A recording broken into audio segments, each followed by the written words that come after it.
A West Coast road trip for your Denver Broncos, and one thing is crystal clear. The Denver Broncos just took a massive step forward. I had a chance again this morning to rewatch the game from last night with my son. It was too late last night for him to watch, so I watched it again today with fresh eyes.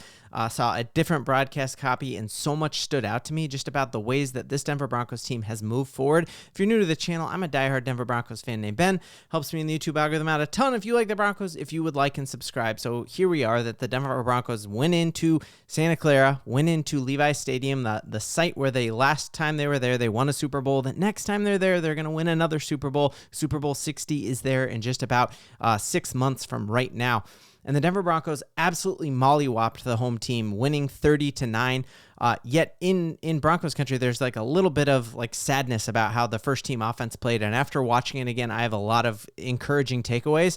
And first off, it's like this team is wildly, wildly deep. The fact that we could really, be down 9-0 and then score 30 unanswered points against, Salah's return to San Francisco. Like, there was so much riding on it for the San Francisco 49ers after missing the playoffs last season. They had a ton of hope of being back in the playoffs. They had a lot to play for.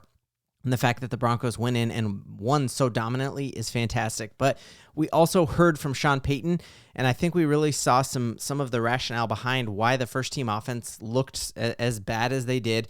And he started off his press conference saying, a lot of film to cover, not even from just the game, but also, going back to the practice we had the other day. So Sean Payton, just 2 days before this game took place, the Denver Broncos first-team offense went against the San Francisco first-team defense for the equivalent of 3 quarters of football. They played the exact mandated maximum that a joint practice can be, 2.5 hours. Mike Klis was on with 104.3 The Fan just right after the practice and said, I have no clue how this Denver Broncos offense, and especially the starters, are going to be able to play a game in less than 48 hours. So to go from a very physical practice where you're playing 3 quarters of a game to then going out and trying to rile yourself up and be pumped about playing a bunch of backups in a preseason game, physically, we know that you have to play on short weeks sometimes and play on a Thursday night, but you never have to play on a 48-hour rest. And so the Broncos played almost a full game in a 48-hour period after having an entire offseason off. And I love the fact that we did that without any of our starting offense or defense getting injured. That's fantastic. The other thing that really stood out to me in watching the TV copy from the Colorado broadcast is the fact that Sean Payton wasn't even calling plays. And so typically, we know Sean Payton has the play call over his face. It looks like he's holding up a Cheesecake Factory menu, and he did not even have that. He had the play call and was looking at it, but you saw every time it shot to him on the sideline, he wasn't calling plays. So was it Davis Webb? Was it Joe Lombardi up in the booth? Either way, this was totally a run-through for him, and you see that he truly values the joint practice that we had, and all accounts of that, even from San Francisco media, is that Bo Nix looked fantastic, and this team looked a lot better in the joint practice, which was 3 quarters of a game versus what they looked like in truly just a quarter of football there to start off. So I think that's all a very, very positive takeaway. And again, the joint practice against the first team defense is way more valuable than just a quarter against backups who are very, very geared up. Then seeing Sean Payton was fiery. He was extremely upset at some things. So I heard a number of times in his press conference and Bo Nix's press conference the word surprise. Sean Payton is the most meticulous planner and he should not be surprised about anything. And so that's why he said, I've got 14 things written down on this piece of paper that I'm ticked off. He didn't use the word ticked off about that have nothing to do with the game. So there was a lot of things that surprised Sean Payton going into this, and he doesn't want surprise. So heads are going to roll. I don't know if this is equipment staff having, not having things prepped for him. If it was Troy Franklin, was wearing cleats that weren't compatible. He was wearing his green cleats, which you're not supposed to wear. He was upset. He was fiery. These are not his expectations for this team. And yet there was a ton of positives. We won 30-9. We shouldn't be upset, but Sean Payton was upset because he sees so much more from this team. And so I'm excited to see what adjustments get made. I think one thing he is not going to be upset about is our new running back, RJ Harvey, seeing him with the first team the bulk of that first quarter. Yes, we did see J.K. Dobbins, but RJ Harvey just stood out to me as just the antithesis of Javonte Williams and what we had last season. This play put it on full display. This is a play where we all can exactly see what Javonte Williams would have done. He would have run straight into this hole and gotten a gain of 1 or 2.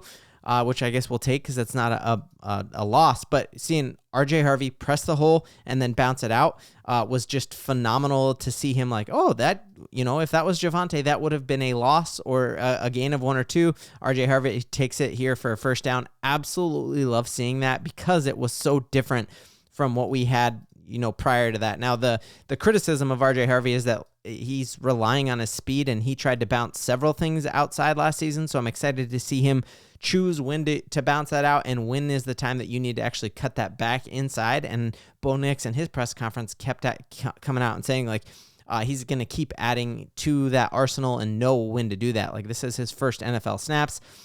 Seeing here in the interview post game with Nik Bonitto, another thing that I didn't get to see because I last night watching it live had to watch the San Francisco broadcast, but hearing it was actually Nik Bonitto who was so kind of upset about how the first team defense played that when they tried to sub him on, he was like, nah, man, I'm good. I need to come out here and continue to play, which that is exactly what you want to see in a player that we should definitely throw the bag at and pay and get ahead of that. Like pay him now before Trey Hendrickson and Micah Parsons reset the market and just make this right because you see him just being a difference maker and having that other gear where even after the game, basically Kyle Shanahan came out and said, yeah, he actually did ruin that entire series for our offense, which is a fantastic, fantastic thing. Then another player that really popped off the screen to me watching it the second time through was Chris Abrams-Drain. We saw him pick off Justin Herbert last season. We had to come back in. We know George Payton thought extremely highly of him where he drafted him several seasons ago. And it was, there's a stretch there where George Payton was getting corners in the 3rd round multiple times. And with him, Riley Moss, Jahdae Barron, and Pat Surtain, we truly have such a deep cornerback room.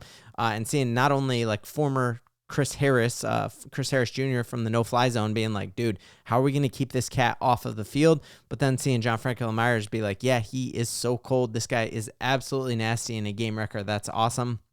Talanoa Hufanga saying, yeah, we made mistakes, but that's what the preseason is for. That run to the outside that the 49ers went down and scored on is something that he's like, I'm happy that happened now and not that happened week 1 against the Tennessee Titans.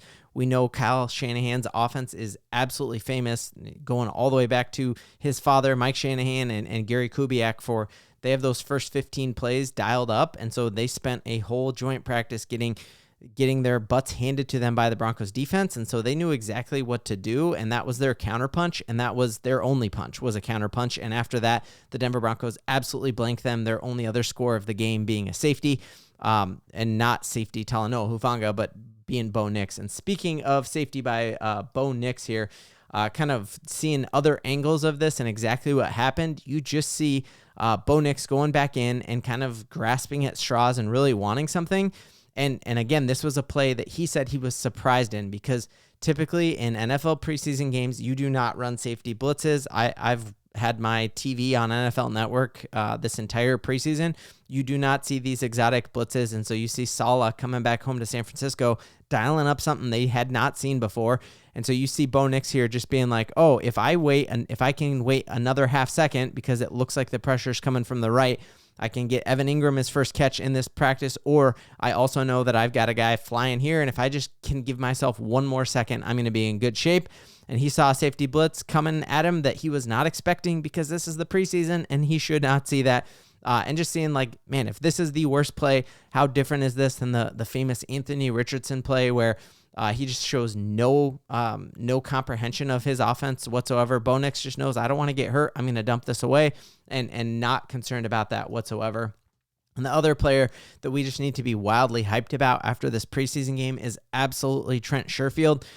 Just hearing how Sean Payton gushed about him, remembering back to last season that little Jordan Humphreys, our wide receiver, because he was a blocking threat as well, was on 50% of the Denver Broncos snaps last season, and we basically swapped little Jordan Humphreys out for Trent Sherfield, And Sean Payton talked about how he's going to be a core special teams player, and then he also is going to be a blocker, and then he also can run, and we've seen that. And it was just crazy last night to see this play here where you just see like, man, this is probably the skill set Sean Payton values the least, and what an addition that is to have, like a dude who can go catch this in the end zone. And that's going to happen against a fourth string corner or your first string corner. It doesn't matter that he was in against backups. That skill set of towing the sideline is not unique to this game, and is not only because he was playing against backups. We've seen it all throughout his career that the least valuable skill set to Sean Payton for Trent Sherfield is going to be the biggest add that to have that kind of thing, and knowing that he's going to help in our run game,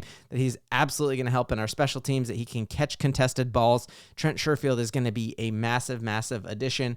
There's a really cool thread going on by Mile High Monto saying what a great pickup it was to get Trent Sherfield, and that we all are talking about Hufanga and Greenlaw and Evan Ingram, but truly getting Trent Sherfield could be amazing. That there are times where having a horrible special teams game can knock you out of playoff contention. And remembering back to when the Chargers had top units in offense and defense, but missed the playoffs because their special teams was so bad, allowing kick returns, just not being able to hit field goals. And that was another positive of yesterday's, that we heard Will Lutz maybe struggled with some field goals in joint practices. People were starting to panic, and he was absolutely perfect last night, hitting every field goal that he had a chance to take. So, again, after another 24 hours after this game, I am wildly hyped about the Broncos. The panic should not be hit whatsoever, because the Broncos are making a deep run in the playoffs, and that's something we should all believe in. Oh, facts.